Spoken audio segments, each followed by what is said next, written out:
Hey everyone.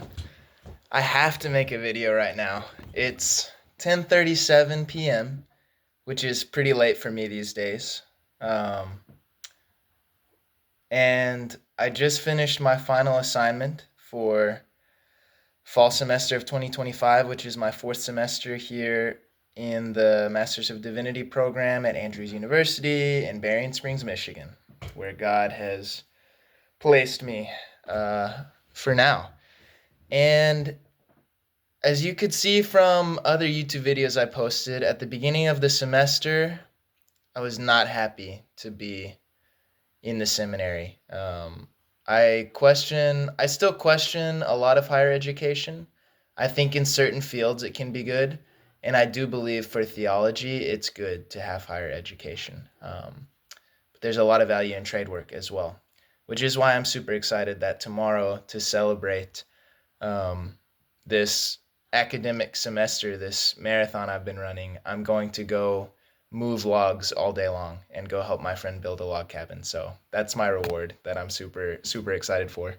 Um, anyways, I've really had somewhat of a mindset shift since the beginning of the semester. And my last assignment just now was writing a reflection paper, a 9-page reflection paper on growth that I've had this past semester and what I've learned about myself, what I've learned about God, the benefits that I've gained, and then also writing out what I want for the future, for the near future and the far future. And that was a great exercise to do.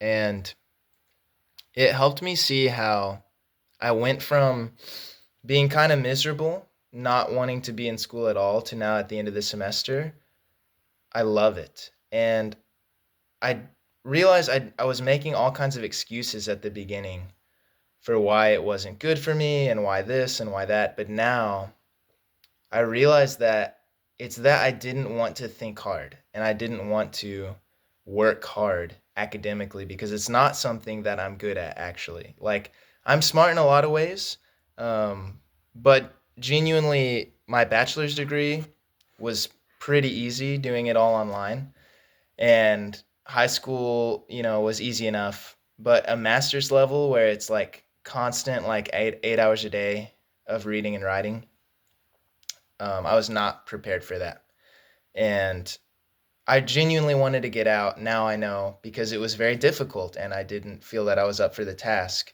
And truly, though, after months and months and months of praying about it, talking to mentors about it, and committing myself to it and realizing, no, I do believe this is where I need to be in life, embracing it, it's become something that I love. I love researching. I love thinking hard, and I've loved this past week has been finals week for me, and all of this past week, my primary goal has been study. It's been if I'm not studying, then it's either eating, sleeping, or some exercise, or back to studying. That's been my life the past week and a half, and I kind of loved it. I'm not gonna lie. I got a lot of assignments done. I feel like I'm wiser and smarter for it.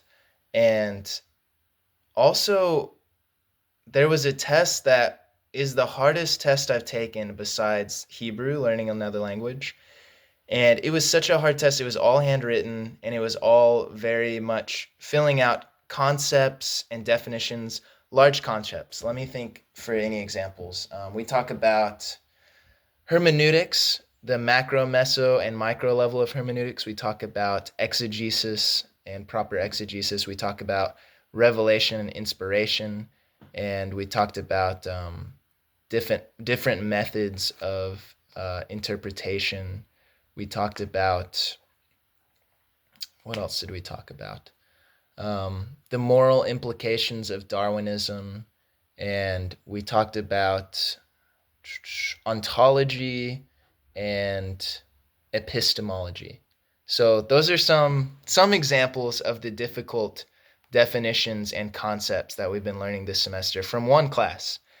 And it's it's been really hard for me, but I studied my butt off the past week or two, Firstly, because I need to learn how to be a better planner. I need to learn how to plan ahead, and I think that's something that rigorous schooling can teach you. So I'm working on that for next semester already, trying to plan out my schedule ahead of time.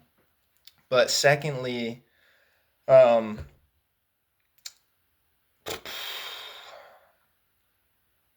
let's see, what was I talking about? Making my schedule ahead of time. Um, oh, I worked my butt off this past 2 weeks in studying, and really, like, sadly, I only spent 2, maybe 3 days studying for this exam that is like the hardest exam I've ever taken besides Hebrew. And I only spent 2 days really studying hard for it. To be fair, I paid attention in class all semester. The lectures, I love lectures. I love sitting and listening to smart people interact with me. That's been great. But the take home stuff has been really challenging. And so I've been paying attention in class, so I have some foundations of what's going on. But I studied only 2 days as hard as I could for this test. And he's not an easy grader, and it wasn't an easy test. And genuinely, if I had taken the test 2 days before, I would have, I think, maybe a 50%, maybe, is the maximum I could have made on this exam. Like, and that's very generous from the knowledge that I had without studying for the past 2 days. Anyways, I studied as hard as I can for 2 days for one exam, and I made 100% on this exam.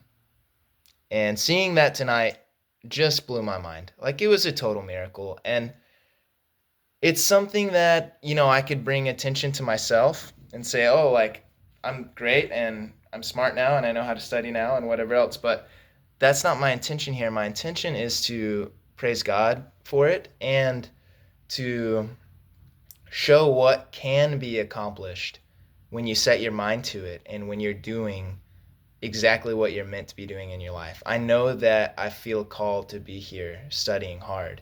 And even though I've tried to find every single way to get out of that calling, I haven't been able to. And I'm grateful that I haven't been able to, because now I am learning how to work hard with my mind and how to grasp concepts and how to do learning that's not just turning assignments in and trying to scoot by, because you can't really do that in this program. Um, you can to a degree, but especially not in the class I was just in, you can't do that. So I'm just super grateful that God's teaching me how to serve Him with all of my mind. And I'm finding it valuable, and I want to encourage anyone watching this to learn how to study hard and find value in it. And it's hard work, and it's not hard work with your body, but it's hard work with your mind. And hard work is rewarding. It feels great to put in a day's work of hard work. And it's good to do that with, we should have a even balance of working our minds and working our bodies per day and not exhausting either one necessarily. Um, but yeah, it feels incredible to work hard with your mind, and I'm looking forward to doing that more. And I'm grateful there's a break now, but it's funny, like, all I want to do in a lot of my free time anyways is read and study, and exercise and rock climb and stuff like that. But I love both now. So I'm grateful that God's teaching me discipline in this area. I'm grateful that He's teaching me to settle into things once again that I don't naturally want to do. So getting out of that comfort zone, it's really growing me and challenging me. And yeah, there's just so many benefits. He's teaching me how to be more organized, how to be more prioritized, and showing me that this isn't just for my own benefit, but it's going to benefit many other people as well, which I care about. And it should be a ministry, and it should be serving others. So anyways, this is my video recap of the past semester. I took the class I just told you with the hardest exam, which is Revelation, Inspiration, and Hermeneutics. I took Biblical Spirituality, Foundations of Biblical Spirituality, which is the last paper I just finished, the 9-page paper reflecting on my growth for this past semester. Which just quickly I want to touch on. I've also had a lot of growth for my spiritual habits of going to bed at an earlier time, waking up at an earlier time, and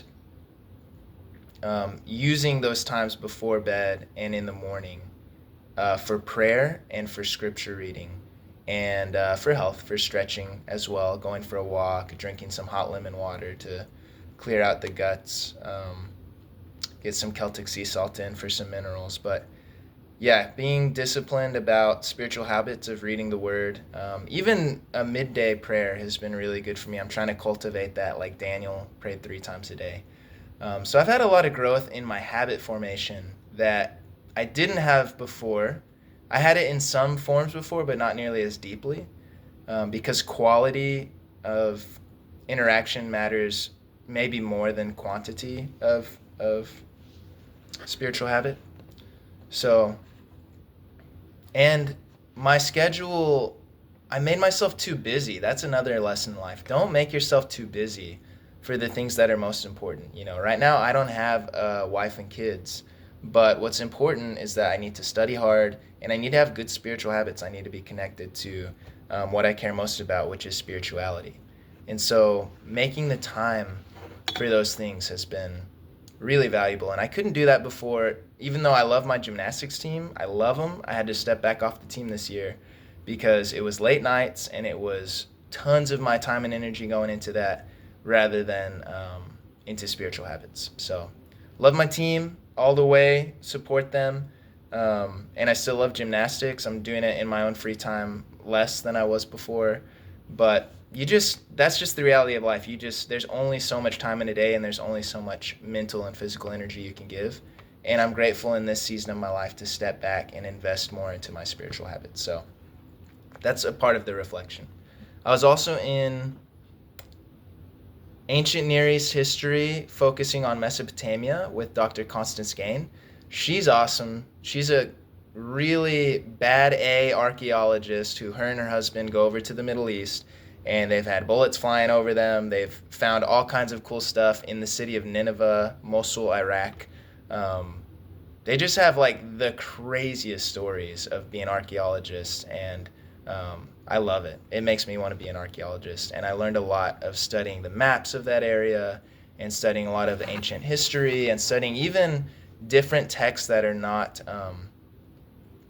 necessarily biblical texts. Like we studied and read the Enuma Elish and the Epic of Gilgamesh and Atrahasis epic, and all of these origin stories of different civilizations that have flood stories in them and creation stories in them. So really incredible to read those, compare them to the Genesis story. Just have an open mind towards that stuff as well. So great class, 10 out of 10. Great teacher. I had intro to preaching, biblical preaching. Also really wonderful.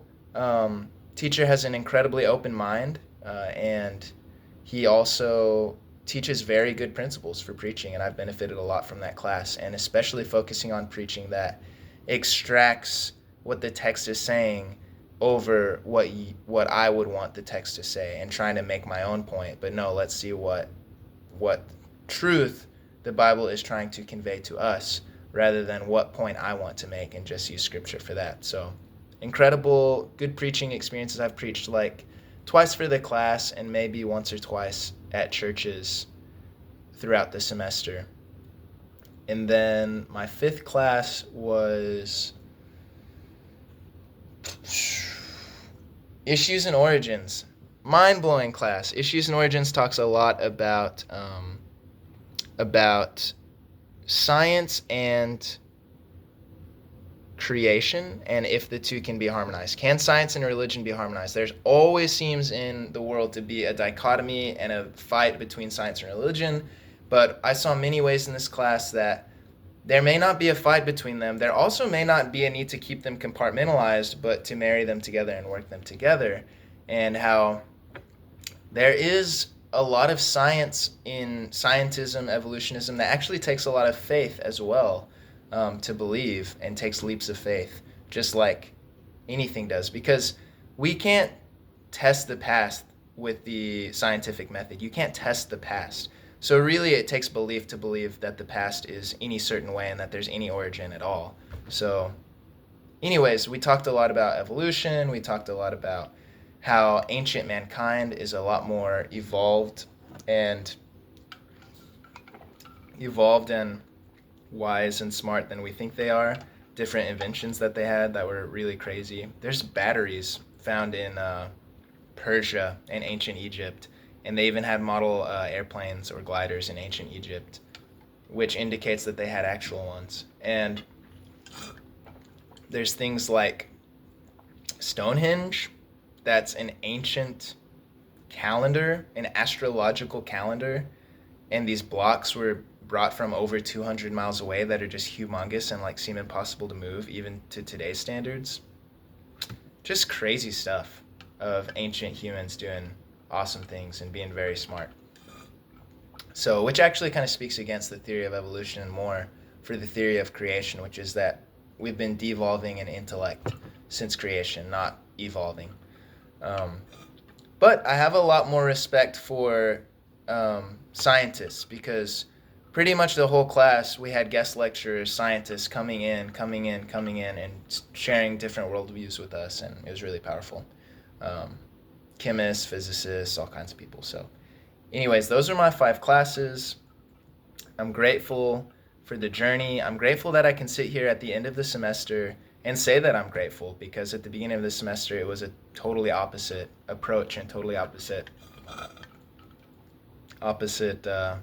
mindset that I had. So grateful for my friends. I'm grateful for great mentors, wonderful classes, learning how to work hard with my brain, um, and being here in Michigan. I'm grateful for my family. I'm grateful for anyone that watches this. That's really cool. This is more, just a video journal of what's going on in my life. And so if you're showing interest or if you're gaining benefit at all from this, I'm super glad and I'm super grateful. So thanks for being a support for me. And it was a rough start to the semester. I wrote in the reflection paper, having a breakup and having 2 family funerals and just being in a mindset of not knowing where my identity was, where my purpose was, just being in a really rough place, having a lot of depression and dark thoughts. Going from there to here, I'm grateful, and I believe that we can learn a lot in the valleys and in the hills, and that we need to learn how to rely on God because no matter how much life changes, He's the one thing that doesn't change. So I need some sleep. I'm going to go build a log cabin tomorrow. But it's been a great second half of 2025. I'm grateful. Share with me how your second half of 2025 have been, or even your whole year of 2025. I've loved to hear it in the comments. And thank you for being a part of mine. And hope to have a great 2026. And I encourage you to write even a reflection paper on, your past couple months, past year, past however long in your life, and then take a little time to write about the future. And part of this reflection as well was writing about your core values. What do you value most? And identifying core values of how you live, how you spend your time, what you really value most. And those will help you gain a sense of identity. So, blessings to you, and have a great rest of December, and God bless. That's it. Bye.